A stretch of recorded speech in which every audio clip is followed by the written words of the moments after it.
ஓரளவுக்கு மேல நம்ம கிட்ட பேச்சே கிடையாது. வீச்சுதான். சினிமாஸ் தமிழர் அனைவருக்கும் வணக்கம். இந்தியாவில் பற்றின சூப்பர் ஸ்டார் ரஜினிகாந்த், ரம்யா கிருஷ்ணன் மற்றும் பலர் நடித்து நெல்சனோட டைரக்ஷன் ரிலீஸ் ஆயிருக்கு ஜெயிலர் திரைப்படத்தோட ரிவ்யூ தான் நம்ம இந்த பார்க்க போறோம். சூப்பர் ஸ்டார் ரஜினிகாந்த் பார்த்தீங்கன்னா ஒரு ரெட்டே ஜெயிலர் பார்த்தீங்கன்னா அவரோட ஃபேமிலி சந்தோஷமா இருக்காரு. அவரோட மகனை பற்றி தன்னோட பார்த்தீங்கன்னா நேர்மையான போலீஸ் வளர்க்குறாரு. அவரும் பார்த்தீங்கன்னா யாருக்கு பயப்படாம பார்த்தீங்கன்னா அவரோட வேலை கரெக்டாக செஞ்சுட்டு இருக்காரு. அப்படி நேர்மையாக இருக்கிட்ட பார்த்தீங்கன்னா ஒரு கேஸ் விசாரணைக்கு வருது. அது விசாரிக்க போய் பார்த்தீங்கன்னா அவர் இறந்தே போயிடாரு. ரம்யா கிருஷ்ணன் பார்த்தா சூப்பர் ஸ்டார் சொல்றாங்க, அவன் செத்துக்கு நீங்களும் ஒரு காரணம்.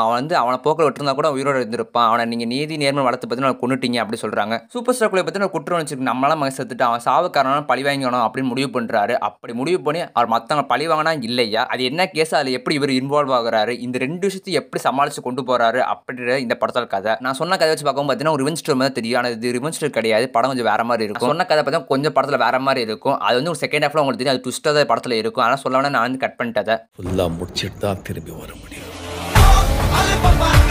இந்த படத்தில் நல்ல விஷயம் சொல்லணும்னு பார்த்தீங்கன்னா கண்டிப்பாக நெல்சனோட டேரக்ஷன் சொல்லி ஆகணும். இதுக்கு முன்னாடி படத்தை கம்பேர் பண்ணும் பார்த்தீங்கன்னா படத்தை வேற மாதிரி எடுத்திருக்காரு. இந்த படத்துலையும் பார்த்தீங்கன்னா நெல்சனோட டார்க் காமெடி ஹியூமர் எல்லாமே இருக்கு. அது மாதிரி பார்த்தீங்கன்னா சில இடங்கள்லாம் பார்த்தீங்கன்னா நெல்சன் கொஞ்சம் வேற மாதிரி ட்ரை பண்ணிருக்கு, நல்லாவும் இருந்துச்சு. இன்னும் நல்ல விஷயம் என்ன பண்ணிருக்காரு பார்த்தீங்கன்னா அதர் ஸ்டேட்ல இருக்க ஹீரோஸ் கூட நடிக்க வச்சிருக்காரு. நடிக்க வச்சு மட்டும் இல்லாமல் பார்த்தீங்கன்னா அவங்களுக்கு கூறி கரெக்டாக பில்டப் ஷாட்ஸாக இருக்கணும், எல்லா பற்றியும் கரெக்டாக பக்காவாக கொடுத்துருக்காரு. ஒரு சில டேரக்டர்ஸ் எல்லாம் பார்த்தீங்கன்னா இதுக்கு முன்னாடி இவரே பார்த்தீங்கன்னா மற்ற ஸ்டேட்ல இருக்க ஆக்டர் கூட்டு வந்து பார்த்தீங்கன்னா நிறைய காமெடி பண்ணி விட்டாரு. அப்பெல்லாம் பண்ணாமல் பார்த்தீங்கன்னா அவங்களை கரெக்டாக ப்ராப்பராக யூஸ் பண்ணியிருக்காரு. அது சூப்பராக நல்ல விஷயம். அடுத்து பாசிட்டிவ் விஷயம் என்ன பார்த்தீங்கன்னா படத்தில் நடிச்சவங்க எல்லாரும் பார்த்தீங்கன்னா அவங்க கொடுக்கப்பட்ட கரெக்டாக நடிச்சிருக்காங்க, சூப்பராக நடிச்சிருக்காங்க, எந்த குறைச்சும் நல்லா நடிச்சிருக்காங்க. சூப்பர் ஸ்டார் ஆக்டிங் சொல்லவே தேவையில்ல, அவர் சூப்பராக பிரமாதம் பண்ணியிருக்காரு. அனிருத் பார்த்தீங்கன்னா பிஜிஎம் வேற நல்லா பண்ணியிருக்காரு.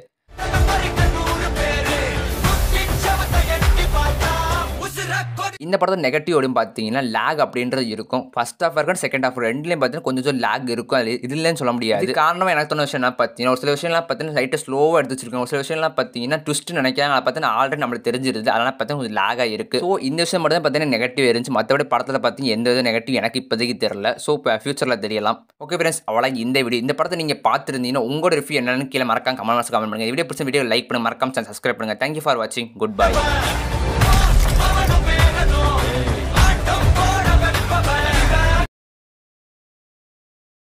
சினிமாஸ் தமிழர் அனைவருக்கும் வணக்கம். இந்த வீடியோவில் பார்த்தீங்கன்னா தலை விஜயோரை பற்றி நிறைய திரைப்படம் நடிச்சிருக்காரு. அது ஒரு சில திரைப்படங்களை பார்த்தீங்கன்னா அவர் ஆக்ட் பண்ண சீரிஸ் டெலிட் பண்ணியிருக்காங்க. அப்படி டெலிட் பண்ண சீரிஸ் நம்ம இந்த வீடியோ பார்க்க போகிறோம்.